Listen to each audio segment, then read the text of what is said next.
വർഷം 2003. ലോകത്തെ ഏറ്റവും വലിയ സൈനിക ശക്തിയായ അമേരിക്ക വെറും 20 ദിവസം കൊണ്ടാണ് ഇറാഖിലെ സദ്ദാം ഹുസൈൻ്റെ വലിയ സാമ്രാജ്യത്തെ ഒന്നടങ്കം തകർത്തെറിഞ്ഞത്. ഇറാഖിൻ്റെ ലക്ഷക്കണക്കിന് സൈനികർ അമേരിക്കൻ പീരങ്കികൾക്ക് മുന്നിൽ ചിതറിയോടി. ലോകം മുഴുവൻ ആ സൈനിക ശക്തി കണ്ട് വിറച്ചുപോയി.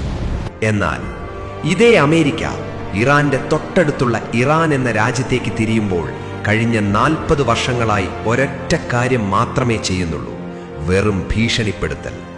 അതെ, അത്യാധുനിക ആയുധങ്ങളും ലോകത്തിലെ ഏറ്റവും വലിയ സേനയും ഉണ്ടായിട്ടും ഇസ്രയേലോ അമേരിക്കയോ ഇന്ന് വരെ ഇറാന്റെ മണ്ണിലേക്ക് നേരിട്ടൊരു കരയുദ്ധത്തിന്, ഗ്രൗണ്ട് ഇൻവേഷന് ധൈര്യം കാണിച്ചിട്ടില്ല. എന്തുകൊണ്ടാണത്? ഇറാന്റെ കയ്യിലുള്ള ന്യൂക്ലിയർ ആയുധങ്ങളെ പേടിച്ചിട്ടാണോ? അല്ല. ഇറാന്റെ വലിയ സൈന്യത്തെ ഭയന്നിട്ടാണോ? ഒരിക്കലുമല്ല. സത്യം അതൊന്നുമല്ല. അമേരിക്കൻ ജനറൽമാരുടെ പോലും ഉറക്കം കെടുത്തുന്ന ഒരു സൈന്യത്തിനും ജീവനോടെ തിരിച്ചു വരാൻ കഴിയാത്തത്ര ഭീകരമായ ഒരു മരണക്കെണി ഇറാന്റെ അതിർത്തിക്കുള്ളിൽ ശത്രുക്കളെ കാത്തിരിപ്പുണ്ട്. ആധുനിക ടെക്നോളജിക്കും ലക്ഷക്കണക്കിന് ബോംബുകൾക്കും പോലും ഭേദിക്കാൻ കഴിയാത്ത, പ്രകൃതി തന്നെ നിർമ്മിച്ചു വെച്ചിട്ടുള്ള വലിയൊരു അദൃശ്യ കോട്ടയാണ് ഇറാൻ, ദി ഇൻവിസിബിൾ ഫോർട്രസ്. ഒരൊറ്റ രാത്രി കൊണ്ട് ഇസ്രയേലിന് നേരെ 200 മിസൈലുകൾ മഴ പോലെ പെയ്യിച്ചിട്ടും അമേരിക്ക ഇറാനു മുന്നിൽ പകച്ചു നിൽക്കുന്നത് ഈ ഒരു കാരണം കൊണ്ടാണ്. ഒരു വൻശക്തിക്കും കീഴടക്കാൻ കഴിയാത്ത ആ കോട്ടയുടെ രഹസ്യങ്ങൾ, ലോകം ഭയക്കുന്ന ആ മരണക്കെണിയുടെ ചുരുളുകൾ നമ്മൾ ഇന്ന് ലോകത്തിന് മുന്നിൽ തുറക്കാൻ പോകുകയാണ്. ചരിത്രമുറങ്ങുന്ന ആ രക്തരൂക്ഷിതമായ രഹസ്യങ്ങളിലേക്ക് വെൽക്കം ടു തെക്കിനി ഫാക്ട്സ്. ഒരു രാജ്യത്തെ ആക്രമിക്കാൻ പോകുന്നതിന് മുൻപ് ഏതൊരു സൈന്യവും ആദ്യം പഠിക്കുന്നത് ആ രാജ്യത്തിന്റെ ഭൂമിശാസ്ത്രമാണ്, ജിയോഗ്രഫി. അവിടെയാണ് ഇറാന്റെ ഏറ്റവും വലിയ വിജയം. ആദ്യം ഇറാന്റെ വലിപ്പം നോക്കാം. ഫ്രാൻസ്, ജർമ്മനി, UK, സ്പെയിൻ എന്നീ 4 വലിയ യൂറോപ്യൻ രാജ്യങ്ങൾ ഒന്നിച്ചു ചേർത്താൽ എത്ര വലിപ്പമുണ്ടോ അതിനേക്കാൾ വലുതാണ് ഇറാൻ. ഏകദേശം 1.6 ദശലക്ഷം സ്ക്വയർ കിലോമീറ്റർ. ഇത്രയും വലിയൊരു രാജ്യത്തേക്ക് കടന്നു കയറുക എന്നത് എത്ര വലിയ സൈന്യത്തിനും അസാധ്യമാണ്. എന്നാൽ വലിപ്പത്തേക്കാൾ ശത്രുക്കളെ ഭയപ്പെടുത്തുന്നത് അവിടുത്തെ ഭൂപ്രകൃതിയാണ്. ഇറാനെ ആർക്കെങ്കിലും ആക്രമിക്കണമെങ്കിൽ അവർക്ക് പ്രധാനമായും പടിഞ്ഞാറ് ഭാഗത്തുകൂടി വരണം. എന്നാൽ അവിടെ പ്രകൃതി ഇറാനു വേണ്ടി വലിയൊരു മതിൽ തീർത്തിട്ടുണ്ട്: സാഗ്രോസ് പർവ്വതനിരകൾ. ആയിരക്കണക്കിന് കിലോമീറ്ററുകൾ നീളത്തിൽ ആകാശത്തേക്ക് ഉയർന്നു നിൽക്കുന്ന ഭീമാകാരമായ മലനിരകളാണത്. ടാങ്കുകളും പീരങ്കികളുമായ ഒരു സൈന്യത്തിന് ഈ മലനിരകൾ കടക്കുകയെന്നത് ആത്മഹത്യയ്ക്ക് തുല്യമാണ്.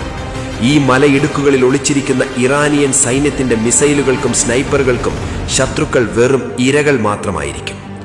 1980-ൽ സദ്ദാം ഹുസൈൻ തന്റെ സൈന്യവുമായി ഇറാനെ ആക്രമിക്കാൻ വന്നപ്പോൾ ഈ പർവ്വതനിരകളിൽ വെച്ചാണ് ഇറാന്റെ ഗറില്ല പോരാളികൾ അവരെ തകർത്തെറിഞ്ഞത്.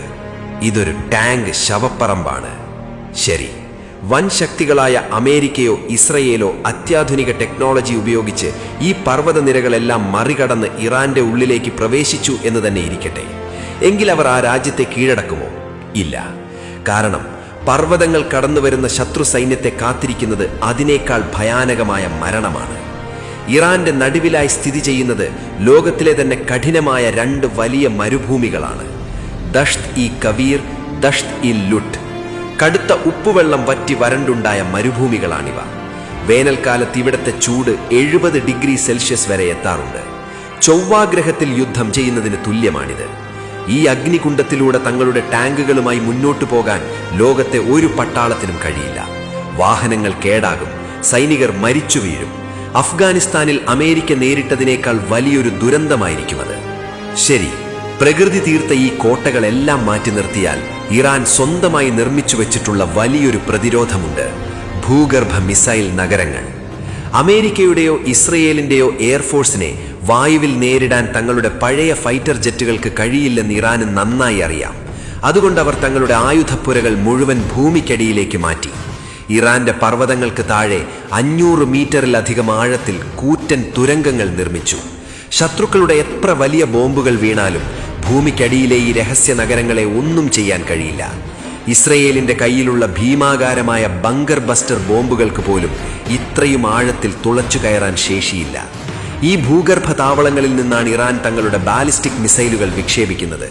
ശത്രുക്കൾക്ക് ഈ മിസൈലുകൾ എവിടെ നിന്നാണ് വരുന്നതെന്ന് പോലും കണ്ടുപിടിക്കാൻ കഴിയില്ല. വൻ ശക്തികളായ അമേരിക്കയ്ക്കും ഇസ്രയേലിനും ഇറാന്റെ മണ്ണിൽ കാലുകുത്താൻ കഴിയാത്തതിന്റെ രണ്ടാമത്തെ വലിയ കാരണം ഇറാന്റെ ഈ അദൃശ്യ സൈന്യമാണ്. ഇതിനെ ആക്സിസ് ഓഫ് റെസിസ്റ്റൻസ് അഥവാ ശത്രുക്കൾക്ക് ചുറ്റുമുള്ള തീവളയം എന്നാണ് അവർ വിളിക്കുന്നത്. ഇറാനെ നേരിട്ട് ആക്രമിച്ചാൽ തങ്ങൾ ഒറ്റയ്ക്ക് പിടിച്ചു നിൽക്കില്ലെന്ന് ഇറാന് നന്നായി അറിയാമായിരുന്നു. അതുകൊണ്ട് കഴിഞ്ഞ 4 പതിറ്റാണ്ടുകളായി ഇറാന്റെ Islamic revolutionary guard corps middle ഈസ്റ്റിലുടനീളം തങ്ങളുടെ സ്വന്തം സായുധ സംഘങ്ങളെ പണം നൽകി വളർത്തിയെടുത്തു.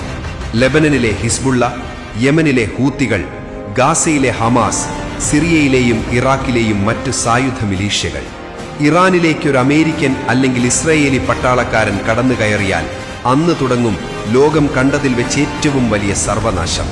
കാരണം ഇറാനു വേണ്ടി ഈ പ്രോക്സി ഗ്രൂപ്പുകൾ ഒന്നടങ്കം ഇസ്രയേലിന് നേരെയും മിഡിൽ ഈസ്റ്റിലുള്ള അമേരിക്കൻ സൈനിക താവളങ്ങൾക്ക് നേരെയും 10,000-കണക്കിന് മിസൈലുകൾ മഴ പോലെ പെയ്യിക്കും. ഒരൊറ്റ രാജ്യത്തോടല്ല, മറിച്ച് 5-6 രാജ്യങ്ങളിൽ കിടക്കുന്ന സായുധ സംഘങ്ങളുമായി ഒരേ സമയം അമേരിക്കയ്ക്ക് യുദ്ധം ചെയ്യേണ്ടി വരും. ചുരുക്കത്തിൽ അതൊരു 3ാം ലോക മഹായുദ്ധത്തിലേക്ക് കാര്യങ്ങൾ എത്തിക്കും. ഇനി ഇതെല്ലാം വൻ ശക്തികൾ മറികടന്നാലും ഇറാന്റെ കയ്യിലുള്ള ആ അവസാനത്തെ തുറുപ്പുചീട്ട് ലോകത്തെ മുഴുവൻ തകർത്തെറിയാൻ ശേഷിയുള്ളതാണ്. അതാണ് ഹോർമുസ് കടലിടുക്ക് അഥവാ സ്ട്രെയ്റ്റ് ഓഫ് ഹോർമുസ്.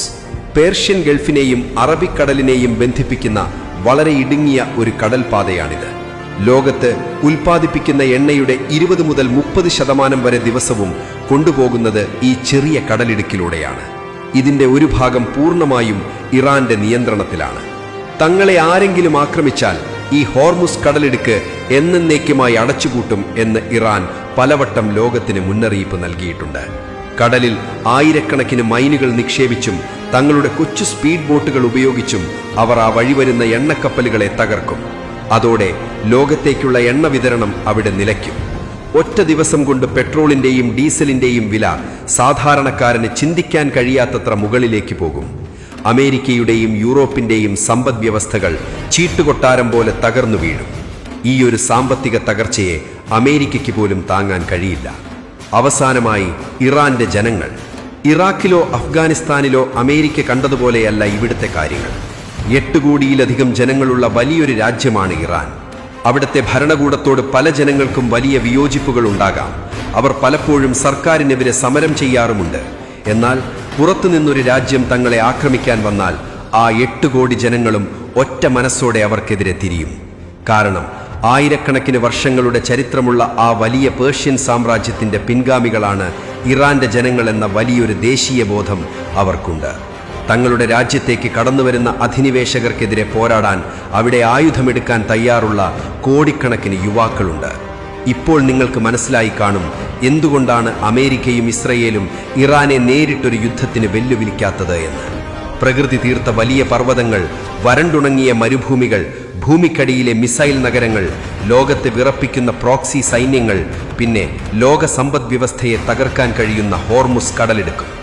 ഇറാനെ ആക്രമിക്കുക എന്നത് ഒരു രാജ്യത്തെ കീഴടക്കുകതുപോലെയല്ല, അതൊരാഗോള ദുരന്തത്തിലേക്കുള്ള വാതിൽ തുറക്കലാണ്. മിഡിൽ ഈസ്റ്റിൽ ഇപ്പോൾ സംഭവിച്ചുകൊണ്ടിരിക്കുന്നത് ഒരുപക്ഷെ ലോകത്തിന്റെ തലവര തന്നെ മാറ്റിയെഴുതിയേക്കാം. നിങ്ങളുടെ സുഹൃത്തുക്കളിലേക്കും ഷെയർ ചെയ്യുക. ഇറാൻ പോരാട്ടത്തെക്കുറിച്ച് നിങ്ങളുടെ വിലയേറിയ അഭിപ്രായങ്ങൾ താഴെ കമന്റ് ബോക്സിൽ അറിയിക്കാൻ മറക്കരുത്.